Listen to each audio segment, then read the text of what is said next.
भवानी के वीरों उठा भुजा को, सत्याग्नि को मस्तक सजा लो।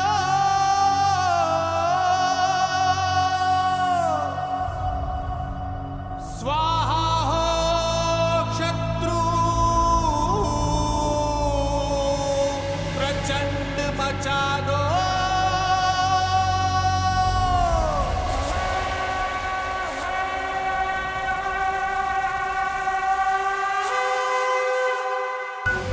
कौन हो तुम? मुक्का मुमरट, नाव सूबेदार तानाजी मालुसरे।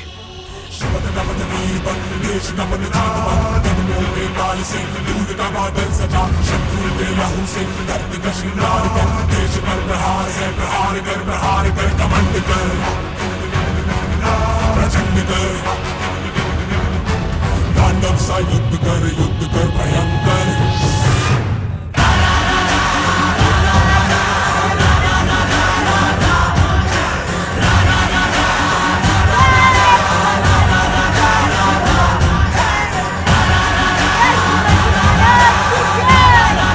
शिवाजी महाराज की जय। असं कर ना. जय भवानी, जय शिवाजी, जय जय शिवाजी महाराज की जय। जय भवानी, शिवाजी, हर हर पार्वती पतये।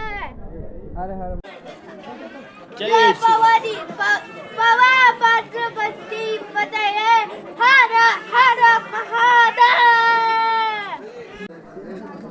म्हणा जय भवानी. जय भवानी, इकडनं शिवाजी, ये इकडनं. जय भवानी।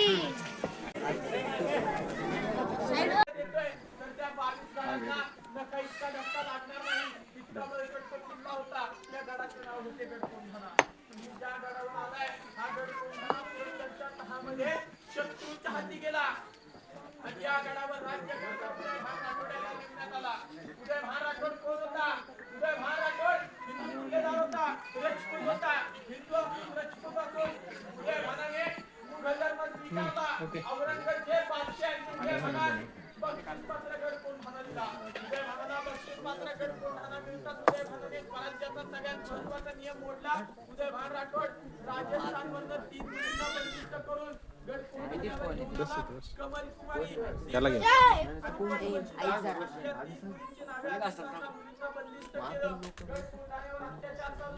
गडाचा शेवटचा कोपरा त्यांनी त्या ठिकाणी एक बुरुज तयार केला. बुरुजाला कलावंतीने नाव दिले. नाचणे ही कला आहे. मुली नाचल्या म्हणून कलावंतीने बुरुज असं त्या बुरुजाला नाव देण्यात आलं. त्या मुलींना गडावर बंदिस्त केलं. त्या मुझे खाते. जय भवानी. याच त्या 3 मुली आहेत. त्या 3 मुलींना उदय भानाने बंदिस्त केलं. अत्याचार चालू केले. अत्याचार चालू केलेले असताना लक्ष द्यायचं सगळ्यांनी. अत्याचार चालू केलेले असताना बाल्यकिल्ला आहे की आपल्यावरती आपण छोट्या नावावर पाहिला. बाल्यकिल्ला उदय भानाचा महाला शेजारी. उदय भानाला आवाज आला. आवाज काय होता माहितीये का? अरे उदय भाना, अरे हिंजड्याची अवलाद तुझी. माझा मुलगा रक्ताच्या थव्यात पडून गेला. छातीत लाथ मारून पळून निघाला. अरे असं बघ 80 वर्षाच्या म्हाताऱ्यासोबत चाल खेळ. उदय भान चाल खेळू लागला. उदय भानाच्या अंगावर झेप घेतली. उदय भानाला आडवा पाडला. त्याच्या छातीवर बसून 80 वर्षाचे म्हातारे मामा शेलार मामा यांनी उदय भानाचा दाताने गळा फाडला. तिथं संपलेला खेळ. शेलार मामांना कल्याण दरवाज्यावर पलटला. गदिमी काव्यात आपला वाटा सादर करत गड कोंढाणा कल्याण दरवाजापासून जिंकायला चालू केला. गदिमी कावा कसा होता? इकडूनही आपलं सैन्य, इकडूनही आपलं सैन्य. उदय भानाचं सैन्य ज्यावेळेस मध्ये सापडणार त्यावेळेस ठार मारलं जाणार. त्यावेळेस मालुसरे स्वतः सोबत 200 सैन्य गडावर घेऊन आले होते. 200 सैन्य गडावर आणलेला असताना शेलार मामा कल्याण दरवाजावर एकटे नव्हते. शेलार मामांसोबत सूर्याजी होता आणि त्याच ठिकाणी त्यांच्यासोबत 360 सैन्य गडावरती पोहोचलं होतं. आता मालुसरे किती घेऊन आले होते? 500. इथलं 200 आणि इथलं 360 यांना एकत्र केल्यावर 560 सैनिक होतात. मग ती 60 लोक कोण होती? जे कोळी गडाबद्दल एकही शब्द सांगणार नव्हते, त्याच कोळ्यांना सूर्याजीनं असं कापलं, असं मीठ चोळलं, त्यांना सहन झालं नाही. गडाची माहिती द्यायचं तर सोडा, त्यांनी मदतीचा हात पुढे केला आणि कल्याण दरवाजा उघडून गडावर हल्ला करायला साथ दिली. ते कोळी लोक गडावर आपल्या सैनिकांमध्ये मिळून मिसळून आले. उदयभानाला ठार मारतात. मालुसरेंचं शोधकाम चालू झालं. सूर्याजी परत आला, दादाला पाहिलं. अरे दादा बोल. दादा मावळे पळू लागले. दादा काय बोले ना, दादा जागेवर न हले ना. सूर्याजीला समजलं सक्का भाऊ सोडून गेला. सूर्याजीनं कसलाही विचार न करता कंबरेची तलवार काढली, परतीच्या दोराला धाव घेतली. परतीला लागलेल्या सैनिकांचा दोर कापला. बाकीच्या मावळ्यांना म्हणतो, आपला बाप रक्ताच्या थोड्यात पडून मेला, भागूबाई सारखे कुठे पळून निघाला. गडाच्या कड्यावर उड्या फेकून मरण्यापेक्षा लढून मरा, नाहीतर बांगड्या साड्या घाला. गडाच्या कड्यावर उड्या फेकून मरा, कारण मी परतीचे दोर केव्हाच कापून टाकले. मांजरासारखं पळणारं मावळं शत्रूच्या अंगावर सिंहासारखं फिरलं. शत्रू सैनिकांना समजलं घात झाला. उदयभानाला ठार मारल्याची माहिती मिळताच शत्रू सैन्य शरण आलं. बाल्य किल्ल्यावर असणारा शत्रूचा हिरवा ध्वज खाली झाला, भगवा ध्वज फडकला. 3 वेळा तोफेचा इशारा राजगडावर प्राप्त होतात. जिजामाता म्हणते, बघ शिवबा माझ्या तान्यानं गडकोंडाना विजय केला. बघ शिवबा गडकोंडाना स्वराज्यात आला. महाराजांना आनंद झाला. महाराजांचा आनंद जिजामात्यांपेक्षा वेगळा होता. महाराजांचा आनंद कसा होता? महाराजांचे आनंद अश्रू खाली कोसळू लागले होते. कधी जातोय, कधी माझ्या तान्याला भेटतोय, अरे कधी त्याला मिठीत घेतोय, कधी मी गडकोंडाना जिंकल्याचा आनंद साजरा करतोय. महाराजांनी आपल्या कृष्णघोडीला खोगीर घातली, टाच मारली. महाराज कल्याण दरवाजाच्या पायथ्याशी आले. महाराजांनी एकही मावळा उपस्थित नसताना स्वागतासाठी पहिलंच पाऊल गडावर टाकलं. जाणवलं महाराजांना गडावर काहीतरी दुःखाचं सावट पसरलंय. येऊन पाहतात तर काय, गोलवेढ्यावर मावळे रडत बसलेत.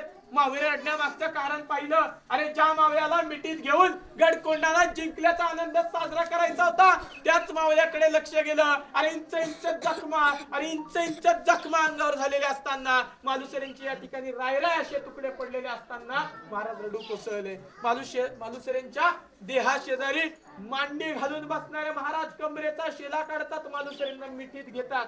रक्ताने माखलेला तो चेहरा पुसतात. बाकीच्या मावळ्यांना सांगतात, अरे माझा ताना स्वराज्याला सोडून गेला, स्वराज्यात गडाला पण माझा सिंह गेला, गडाला पण माझा सिंह गेला.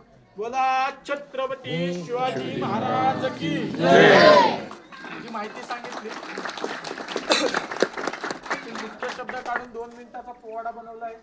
पोवाडा सांगण्याचं कारण आहे, मेटावर कोळ्यांना फितूर केल्यानंतर आपल्याला गनिमी कावा समजला. तर फितूर करण्यासाठी काही मार्मिक शब्द वापरले. लक्ष देऊन ऐकलं तर समजेल. 2 मिनिटं शांतपणे सगळ्यांनी ऐका. मी पोवाड्याला सुरुवात करतोय. ओम नमो श्री जगदंबे, ओम नमो श्री जगदंबे, नमन तुझं अंबे करून प्रारंभे. डफावरी थाप तुंतुण्याचा, डफावरी थाप तुंतुण्याचा, शाहीर हा महाराष्ट्राचा प्राण, शाहीर हा महाराष्ट्राचा प्राण. शिवप्रभूचे गात गुणगान, जी जी जी. राज्यमाता राजगडाला, राज्यमाता राजगड आला, त्वरित्व सांगा कामाला. बोटाने किल्ला दाविला, कोंढाणा किल्ला दाविला, किल्ल्याच्या पराक्रमाला, किल्ल्याची माहिती घेण्याला तान्हाजी वीर गरजला. येऊन भिडले कोळीवाड्याला, कोळीवाड्याला अजिरहा जीजी, कोळीवाड्याला अजिरहा जीजी. कोळीवाड्यावर पोचते.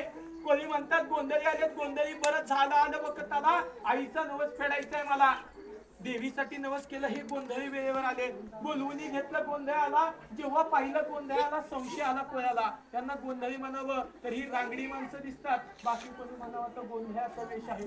वाऱ्यासारखी तलवार फिरवणारी माणसं करंगळी सारखी काठी घेऊन संबळ वाजवतात. शोभत नाही बरं का हातामध्ये. विचारीला नावा गावाला, कोण रे लेका गोंधळी आला, काय म्हणतो सूर्याजी. आलोय बाबा तुळजापुरावनं, इथं आंबेचा जागरण करण्याला. तुम्ही दिलीच संधी तर आम्ही घालूच गोंधळ. हा या सूर्याजीचा शब्द होता. संधी पाहिजे होती कोळ्यांकडनं, गोंधळ घालायचा होता. गडावरती ही मार्मिक भाषा काही कोळ्यांना समजली नाही. जागरण गोंधळाला सुरुवात झाली. गोंधळामध्ये काही कोळी झोपेत काय पेंगत होते. मालुसरे सांगतात सूर्याजीला, बाद झाला आता गोंधळ, अशी कानाखाली मार, आवाजच आला पाहिजे. सूर्याजीने गोंधळ थांबवला, शब्द पलटवला. लक्ष देऊन ऐका सूर्याजी काय म्हटला. अरे कशी झोप लागली मर्दाला, कशी झोप लागली मर्दाला. तुम्ही आया बहिणी देता दुश्मनाला, लाजा पाहिजे मिशा बाळगायला. जरा देतो बांगड्या लुगड्याला, जरा देतो बांगड्या लुगड्याला, मूर्खांनो नेसा लुगड्याला. उदयभान आया बहिणी उचलून घेऊन गडावर गेला. तुम्ही बांगड्या साड्या घेऊन घरात बसला. अरे लाजा वाटल्या पाहिजे तुम्हाला. कोळी गडबडले. गडबडल्यानंतर परत पहिल्यापासून सुरुवात केली. सुरुवात कशी झाली? विचारिलं नावा गावाला, तानाजी म्हणती देहाला, किल्ल्याची माहिती घेण्याला, म्हणून आम्ही आलोय कोळीवाड्याला. कोळीवाड्याला अजिरा झिजी, कोळीवाड्याला अजिरा झिजी. तान्हाजी येतात गडावर, उदयभान झाला हैराण, दोघांचा वारावर वार. तानाजींची उडविली ढाल, तानाजींचा उडविला हात. 80 वर्षाच्या म्हाताऱ्यानं उदयभानला पाडला धरणीला, आणि पेटून मशाली बांधली किल्ल्याला. मी शाहीर ओंकार पढेल गातो पोवाड्याला, गातो पोवाड्याला अजिरा झिजी, गातो पोवाड्याला अजिरा झिजी. आपली सगळ्यांची इच्छा त्या आपल्या सगळ्यांना पोचतात. आनंदाचा क्षण होता. रायबाचे लग्न होते. अक्षदा रूपी तानाजीराव मालुसरे राजगडावर पोहोचलेले असताना महाराजांच्या समोर मालुसरे मुजऱ्याला उपस्थित झाले. मुजरा मुजरा महाराज मुजरा. आता जसं आपण तो आनंदाचा क्षण पाहिला तसं या परिसराला दुःखद परिसर मानलं जातं. आनंदाचा क्षण पाहताना आपण हा दुःखद परिसर आधी पाहू. आत्ताची परिस्थिती पहा. समोर समाधी आहे. लोक खालने येतात. खालून आल्याच्या नंतर ना मूर्तीचं दर्शन घेणार. मूर्तीचं दर्शन घेतल्यानंतर एक फोटो काढून झाल्यावर इथे आले. इथे आल्यानंतर इथे एक समाधी दिसते. समाधी दिसते तर काय दिसतं माहितीये का? हनुमानाचं मंदिर आहे, गणपतीचं मंदिर आहे. तुम्ही जर समोर पाहिलं तर हा प्रांताचा पुतळा आहे, नामदार शंकररावजी चव्हाण यांच्याच त्या मूर्तीची स्थापना झाली ही प्रतिमा समाधी आहे. त्याच ठिकाणी जर इथे लक्ष दिलं, आपल्या मावळ्याचा वीर योद्धाचा युद्धामध्ये हात तुटला. आपला मावळा या ठिकाणी धारातीर्थ कोसळला. 4 फेब्रुवारी वार शुक्रवार सन 1670 साली तानाजीराव मालुसरेंना इथं धारातीर्थ कोसळून युद्धात वीरमरण आले. याच्याच 2 वर्षांनंतर 4 फेब्रुवारी सन 1672 साली तानाजीराव मालुसरेंच्या देह समाधीची स्थापना स्वतः महाराजांच्या हस्ते करण्यात आलेली ही तानाजीराव मालुसरेंची खरी देह समाधी आहे. मालुसरेंचे प्राण गेल्यानंतर मुलींना विचारलं, जसं तुम्हाला शत्रूच्या तोंडातून वाचवलंय तसंच तुम्हाला राजस्थानला सुखरूप पोहोचवण्यात येईल. त्या मुली काय म्हटल्या? आम्हाला आमच्या प्रश्नाचं उत्तर द्या, आम्ही राजस्थानला जायला तयार आहोत. मुली म्हटल्या, आमचा दादा आनंदाचा क्षण सोडून, मुलाचं लग्न सोडून आम्हाला सोडवण्याकरिता आला. स्वतःचे तुकडे होईपर्यंत तो आमच्यासाठी लढला, आणि आमचा दादा जर आम्हाला इथे सोडून गेला असेल तर त्याला सोडून राजस्थानला कसं जायचं? त्या मुलींनी या ठिकाणी विष केलं. त्या मुलींनी या ठिकाणी आपले प्राण सोडले, म्हणून त्या मुलींची या ठिकाणी समाधी आहे. मालुसरेंची किंमत होती त्या मुलींना की आपल्या दादाने आपल्यासाठी काय केलं. आता तो आनंदाचा क्षण पाहू. अक्षदा रूपी तानाजीराव मालुसरे राजगडावर पोहोचले. महाराजांचा मुजरा झाला. महाराजांना सांगितलं रायबाचं लग्न. रायबाच्या लग्नामध्ये नक्की यायचं. महाराज म्हणतात, मालुसरे मुलाचे लग्न तुम्ही थाटामाठाने लावून द्या, तोपर्यंत आम्ही समोर असणाऱ्या गडकोंढाण्याच्या स्वारीवर जाऊन येतो आशीर्वादाकरिता. मालुसरे म्हणतात, तुम्ही गडकोंढाण्याच्या स्वारीवर जाणार, आम्ही आमच्या मुलाच्या लग्नामध्ये वरबाप काही शोधले जात नाही. आधी लग्न होईल कोंढाण्याचं, मग होईल ते माझ्या रायबाचं. असं म्हणून निवडक 500 सैन्य घेतले जातात. 500 सैन्य घेऊन निघालेले मालुसरे मेटावर पोहोचतात. मेटावरती असणारी कोळी लोक गडाची माहिती सांगत नव्हती. गडाचे पहारेकरी ती कोळी गडाची माहिती देत नव्हती. त्याचे तुकडे केले, त्यांच्या माना उडवल्या तरी आपल्याला गडाची माहिती मिळणार नव्हती. सगळे पर्याय संपलेले असताना सूर्याजीनं त्या ठिकाणी दादाला सांगितलं, मला 2 कडव्यांचा वेळ दे. 2च कडव्यांमध्ये मी या कोळ्यांना फितूर करून दाखवतो. ती कोळी गडाची माहिती का सांगत नव्हती? कारण ते गडाचे पहारेकरी असताना उदयभानानं जसं 3 मुलींना बंदिस्त केलंय, तसं कोळीवाड्यावरच्या लोकांच्या मुलाबाळांना, आया बहिणींना गडावर नजर कैद केली आहे. त्यांनी आपल्याशी गद्दारी करावी नाही, आणि त्याच ठिकाणी तानाजीराव मालुसरेंना गडाची माहिती मिळणार नव्हती. मालुसरेंचा बारका भाऊ सूर्याजी यानं मार्मिक भाषेचा वापर केला. कोळीवाड्यावर जागरण गोंधळ घातला. गोंधळी माहिती आहेत ना? हा गोंधळ घातला. गोंधळामध्ये शब्दात गुतगुत कोळ्यांना फितूर केलं. आता हा गोंधळ तुम्हाला पोवाड्यात सांगतो. 5 मिनिटाची माहिती राहिली. कोळी लोकांनी आपल्याला द्रोणागिरी कड्याची माहिती दिली. आता द्रोणागिरी कड्याची माहिती मिळतात. काही लोक सांगतात यशवंती नावाची घोरपड होती. काही लोक सांगतात यशवंता घोरपडे नावाचा मावळा होता. यशवंती नावाची घोरपड ही 4थीच्या पुस्तकामध्ये आहे. यशवंता घोरपडे नावाचा मावळा पुस्तकात नाही. मग तो मावळा का आपल्या समोर आणला गेला? आमचं आडनाव घोरपडे आहे. आमची माणसं त्या काळामध्ये महाराजांना घोरपडी सारखं कडा चढायला मदत करायची, म्हणून आम्हाला घोरपडे बंधू म्हटलं गेलं. आमचाच यशवंता घोरपडे नावाचा मावळा तो कडा चढून गडावर आला. तिथं तुम्हाला सांगतो, यशवंती नावाची घोरपड ही नव्हती. यशवंता घोरपडे नावाचा मावळा सुद्धा नव्हता. आता आपण लिहितो पानावर, ज्या गोष्टीमध्ये ठेवतो त्याला वही किंवा पुस्तक म्हटलं जातं. त्या काळामध्ये कोरलं जायचं. तुमच्या समोर अशा दिसणाऱ्या ताम्रपत्रांवर हे ताम्रपत्र ज्या पुस्तकामध्ये ठेवले गेले, आपला खरा इतिहास ज्या पुस्तकामध्ये लिहिला त्या पुस्तकाला बखर म्हणतात. बखर माहितीये तुम्हाला? त्याच बखरींमध्ये असणारी चित्रगुप्त नावाची बखर आहे, शेंडगावकर नावाची बखर आहे. दोनही बखरींमध्ये काय उल्लेख आहे? ताना मालुसरेने द्रोणागिरीचा कडा सर्व मावळ्यांना सोबत घेऊन तो कडा सर करून गडावर हल्ला हात चढवला. तिथे वानर नव्हतं, यशवंती नव्हती, यशवंता घोरपडे नावाचा मावळा सुद्धा नव्हता. प्रत्येक मावळ्यांनी एका मिरीला साथ देऊन तो कडा सर करून मावळे गडावर आले. गडावर आलेले असताना मालुसरेंना समोर दिसतात मुलींची नाचगाणी. नाचगाणी दिसल्यावर स्वराज्यातला एकही मावळा शांत बसणाऱ्यातला नव्हता. मालुसरेंच्या म्यानातली तलवार बाहेर निघाली. मागे पाहिलं 10-15 सैन्य होतं. समोर पाहिलं मुलींची नाचगाणी पाहणारच 350 पठाण होतं. म्यानातून बाहेर निघालेली तलवार रक्त लागल्याशिवाय आतमध्ये ठेवली जात नव्हती. आत ठेवली जात नसताना अवघ्या 10-15 सैन्यांसोबत तानाजीराव मालुसरे चौताळून निघाले. मुलींची नाचगाणी पाहणाऱ्या 350 पठाण नशेमध्ये गुंगा असणारं मालुसरेंनी अवघ्या 10-15 सैन्यासोबत कापलं. आणि हीच खबर उदयभानाला बाल्य किल्ल्यावर समजली.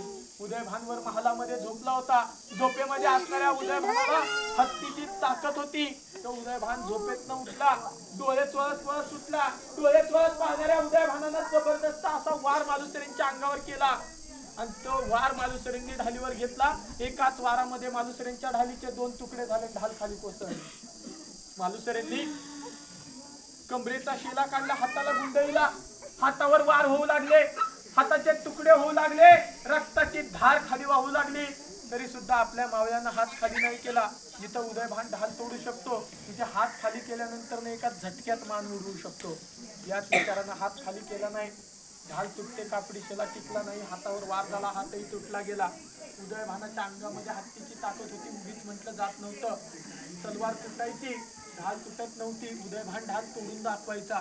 उदयभान राठोड्याला धर्म बदलताच किल्ला मिळाला होता. धर्म बदलून कोणालाही किल्ले दिले जात नव्हते. धर्म बदलल्यानंतर जागा, जमिनी, धन दौलत, वतन दिली जायची. उदयभानाला किल्ला मिळाला, त्याच्या अंगामध्ये ती ताकद होती. मावळा कमी नव्हता. मावळ्यानं हातावर वार घेतले, मावळ्याचा हात तुटला. एका हातानं मावळा इथे येऊन धारातीर्थ कोसळणार. अंगामध्ये जी ताकद होती त्या ताकदीमध्ये तलवार उदयभानाच्या अंगावर फेकली. उदयभानाच्या डोळ्यावर तलवार लागली. उदयभानाचा डोळा जखमी